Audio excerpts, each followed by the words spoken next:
What if the man walking past you on the street that was capable of killing entire families in a single night?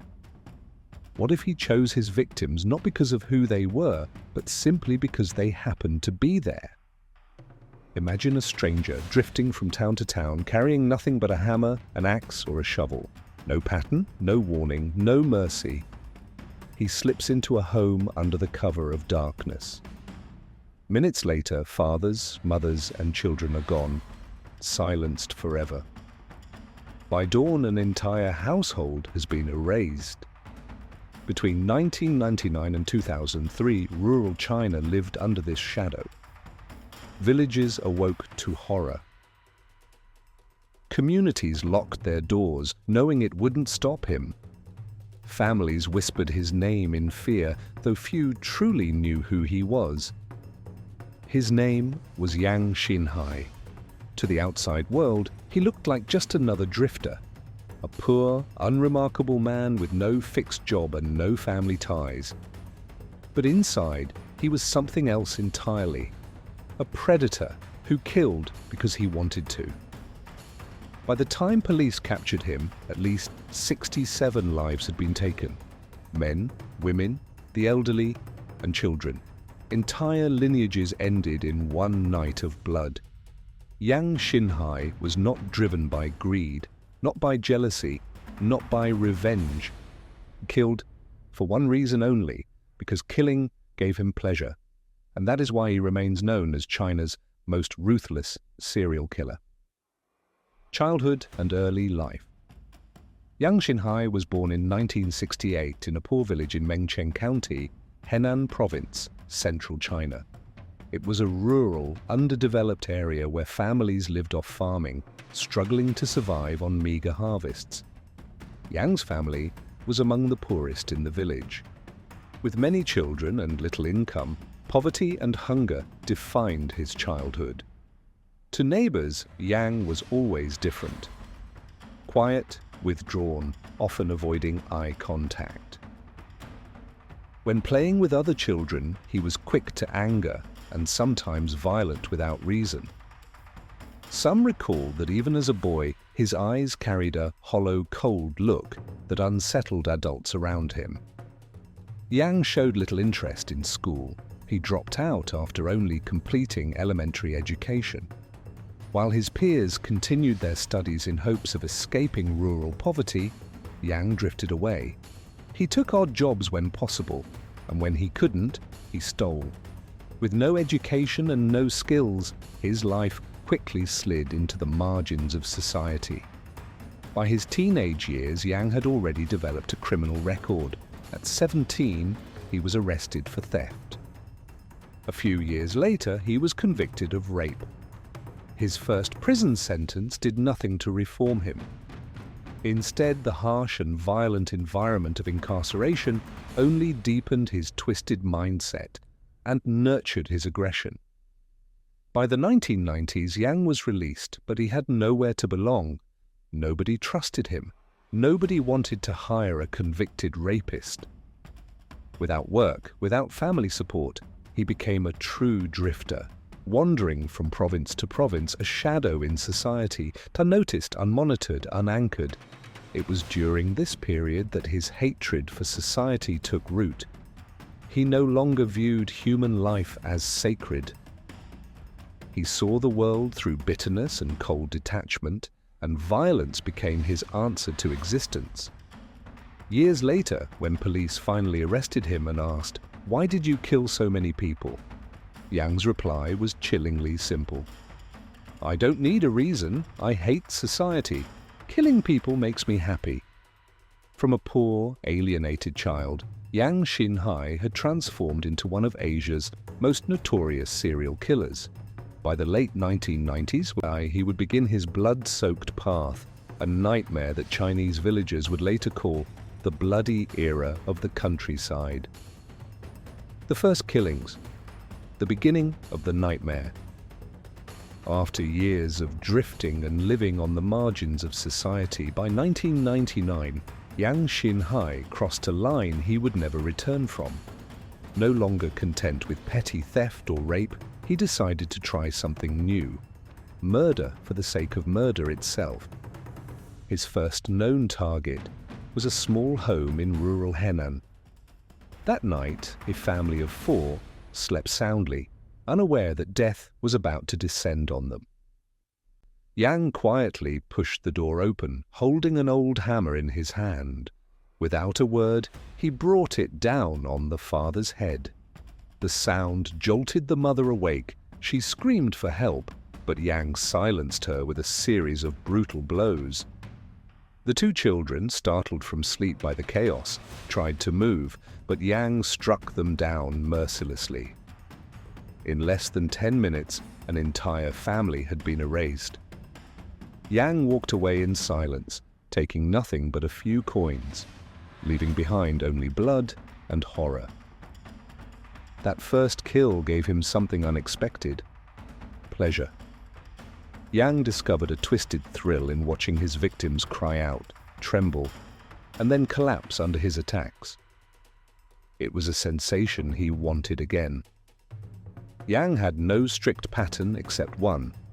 He chose isolated homes in rural villages. His weapons varied: a hammer, an axe, a shovel, a knife.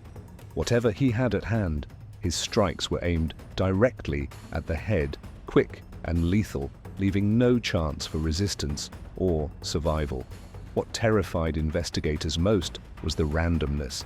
Yang didn't know his victims. He bore them no grudge. He rarely stole anything. Sometimes the homes remained untouched, as if his only purpose was to kill. It didn't take long for fear to spread. Villagers whispered about the killer in the night. Families barred their doors, but everyone knew locks couldn't stop him. Parents stayed awake in shifts, guarding their children's sleep, but no one felt safe. By 2000, Yang began moving across provinces: Henan, Anhui, Hebei, leaving trails of death wherever he went. Police struggled, the crimes were scattered, the scenes brutal but clean of evidence. No weapons left behind, no survivors to identify him, only bodies. For the people, Yang became a ghost, appearing anywhere, striking without warning, vanishing without a trace. From his very first killing, Gomai, Yang Xinhai had planted seeds of terror deep within rural China. And this was only the beginning of the nightmare. The nightmare spreads, 2001-2002. By 2001, Yang Xinhai had become more confident, more brutal, and far less cautious. His crimes escalated rapidly, leaving behind trails of death that shocked entire provinces. The Anhui case, a family of 4. Late one night in 2001, in a quiet village in Anhui province, Yang slipped into the home of a young couple. Their 2 children, a boy and a girl, were asleep in the next room. Yang acted with terrifying efficiency. The father was struck first, silenced instantly by the hammer. The mother screamed and tried to shield her children, but Yang turned on her without hesitation. Finally, he walked into the children's room, killing them as they slept. When neighbors entered the house at sunrise, they found the family of 4 sprawled in pools of blood. Nothing had been stolen. The money on the table remained untouched. The sheer senselessness of the massacre stunned the community. The Hebei case, 3 generations erased. In early 2002, Yang traveled north into Hebei province. He chose another rural home, this time belonging to a multi-generational family of 5. The grandparents, both in their 70s, were the first victims. Yang struck them down in their sleep. The father attempted to resist, but Yang's weapon made the fight hopeless. The mother was killed next. Their 6-year-old son, still dressed in his pajamas, was murdered before he even understood what was happening. By morning, 3 generations of a family were gone. A lineage erased in minutes. The brutality shocked the entire region, leaving villagers terrified that their homes could be next. The Shandong case, 7 victims in one night. Perhaps the most infamous killing spree occurred in Shandong province in mid-2002. Yang entered a larger household where 7 people slept: parents, children, and relatives. Methodically, he moved from room to room. Each blow landed on a sleeping victim, ensuring no chance of escape.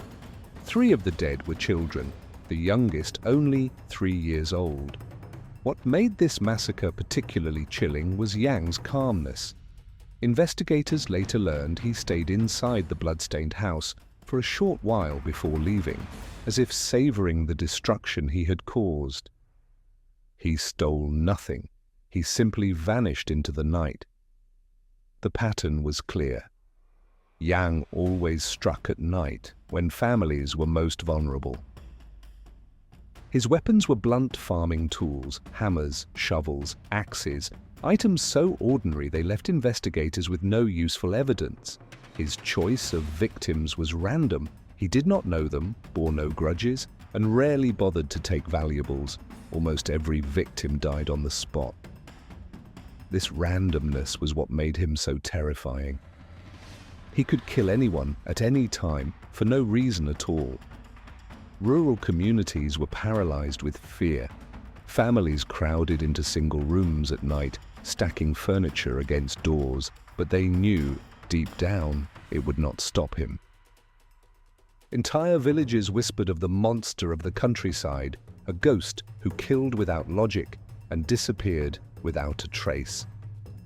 By the end of 2000, Yang Xinhai was no longer just a nameless drifter. He had become a national nightmare, his crimes leaving scars on the rural heart of China that would never fade. Investigation and capture, 2003. By the end of 2002, the wave of massacres across multiple provinces had pushed Chinese law enforcement into an unprecedented crisis. Entire families were being slaughtered, yet clues were almost non-existent. There were no surviving witnesses, no clear forensic evidence, and the murder weapons always vanished with the killer. Each province launched its own investigation, but because Yang moved constantly, the cases seemed isolated at first.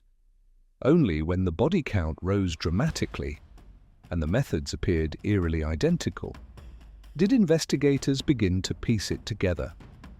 All of the murders were the work of one serial killer. At several crime scenes, police collected fingerprints and shoe prints. They were logged into national databases but matched no one at the time. Yang's choice of weapons, hammers, axes, and shovels, further complicated the search, since these were common tools in every rural household. Still, his increasing boldness betrayed him. Witnesses in villages near crime scenes reported seeing a thin, scruffy man with a blank stare lurking around on the nights of the killings. The descriptions, though vague, began forming a consistent picture. On November 3, 2003, in Henan province, local police were conducting a routine identity check. They stopped a shabby-looking drifter who appeared nervous and evasive when asked for identification. His name, Yang Xinhai. Back at the station, officers ran his fingerprints. The result was immediate. They matched prints recovered from multiple massacre sites. After years of terror, the ghost of the countryside had finally been unmasked. At first, Yang remained silent, but within days of questioning, he confessed calmly and without hesitation. He admitted to murdering at least 67 people and seriously injuring more than 20 others. He recounted each case with disturbing clarity, describing how he broke in, whom he struck first, and how the families died. One investigator later recalled, when he talked about the killings, there was no fear, no regret in his voice. He spoke in a flat, almost casual tone, as if he was describing daily routines. News of Yang's arrest spread quickly. For rural communities, it was the end of years of living in fear. For the wider public, his confession was beyond comprehension. China had finally captured its most prolific and ruthless serial killer, but the scars of his crimes would haunt the nation long after his capture.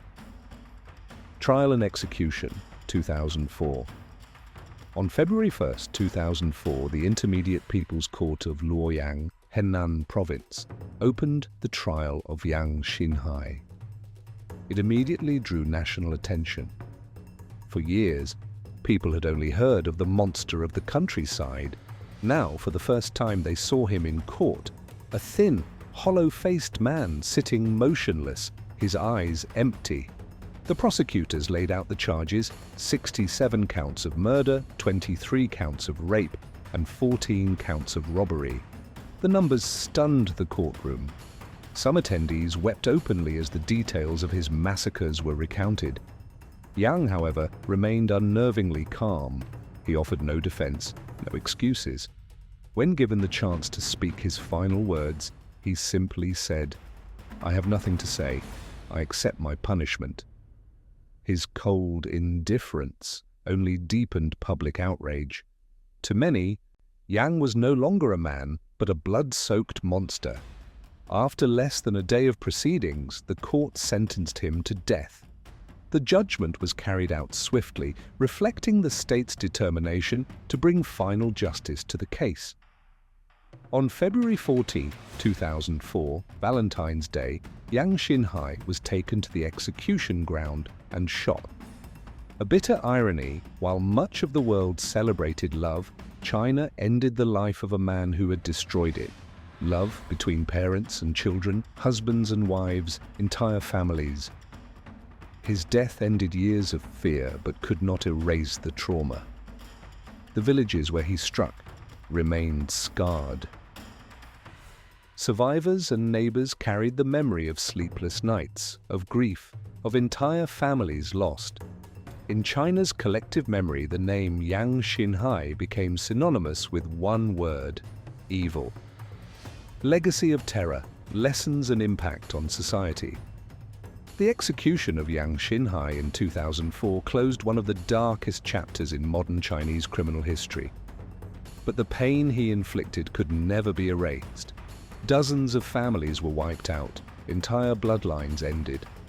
Villages once consumed by grief still bear the psychological scars years later.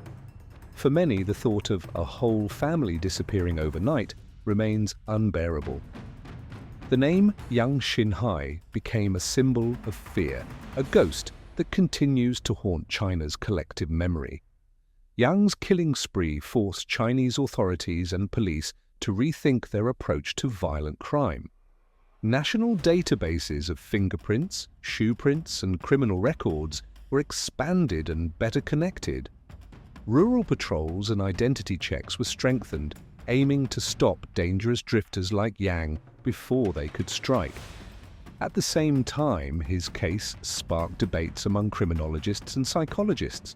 Yang became a textbook example of a serial killer without motive, one who did not kill for money or revenge, but purely for the pathological thrill of taking life.